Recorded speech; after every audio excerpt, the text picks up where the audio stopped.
Chapter 34, Striving. The Su Mansion. Ever since returning from the Fu group, Su Ruihe's emotions were no longer under control.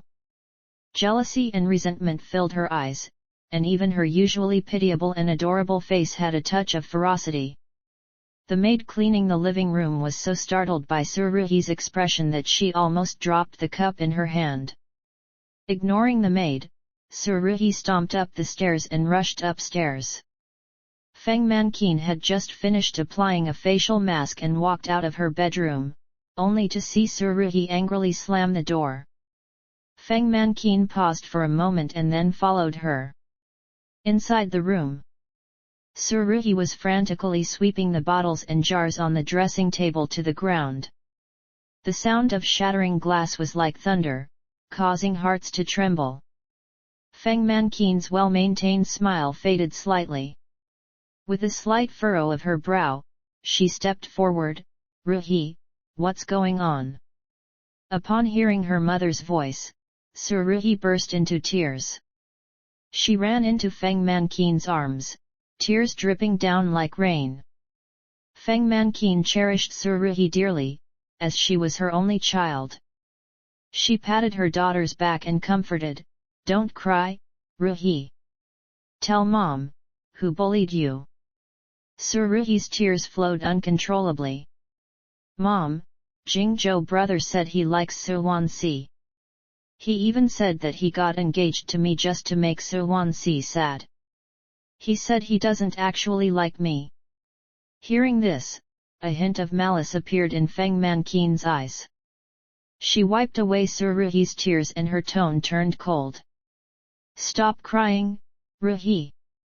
You have to remember that no matter what you want, you need to strive for it yourself, especially in matters of the heart." Su Ruihe stopped her tears and looked at her mother. Feng Manqin continued.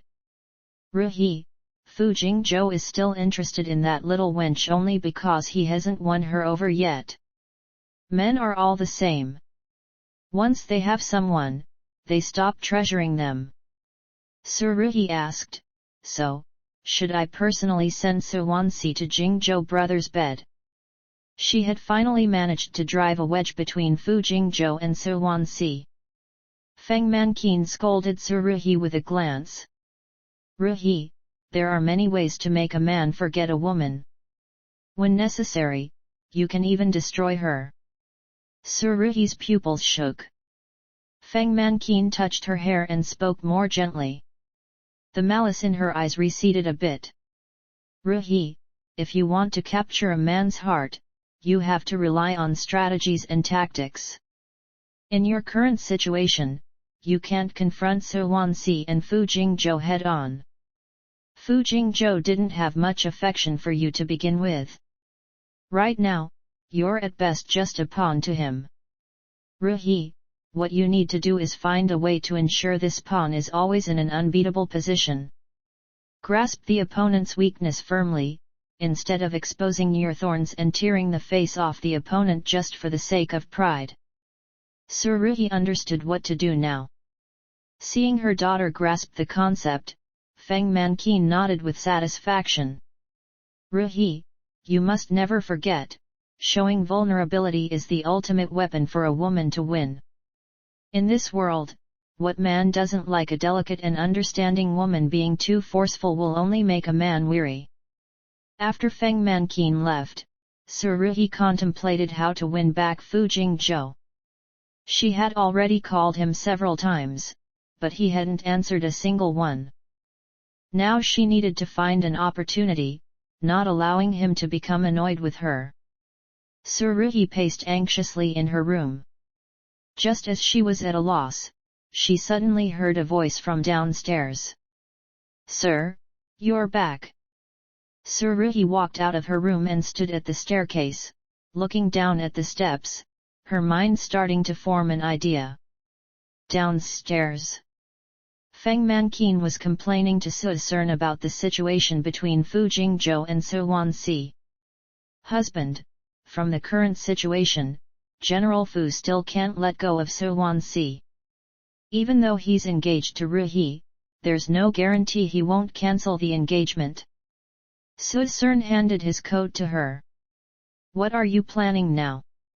Feng Manqin took the coat, stood in front of Su Ruihe, and lowered her voice. Husband, since Wan Ci chose to go abroad back then, she shouldn't have come back. Why don't we? Before she could finish her sentence, Su Ruihe's expression changed instantly. His voice was cold and heavy. Feng Manqin, I advise you to stop right there. We already owe Wanan enough. Hearing this, Feng Manqin's tone instantly became sharp. Su Ruihe, what do you mean? What do you mean by we owe her? Su Ruihe, it's been so many years. Don't pretend to be kind now. Even if you extend a helping hand, your precious niece won't forgive you. Su Ruihe's face was full of annoyance. He was about to speak when a sharp scream suddenly came from the staircase. Su Ruihe and Feng Manqin quickly turned around, only to see Su Ruihe losing her balance and tumbling down the stairs. Without caring about his argument with Feng Manqin, Su Ruihe rushed over immediately. Su Ruihe's face was undamaged, but her arms and legs were covered in large patches of bruises. Especially around her elbows and knees, blood was flowing incessantly. Before passing out, Su Ruihe tugged at Feng Manqin's clothes. Feng Manqin instantly understood.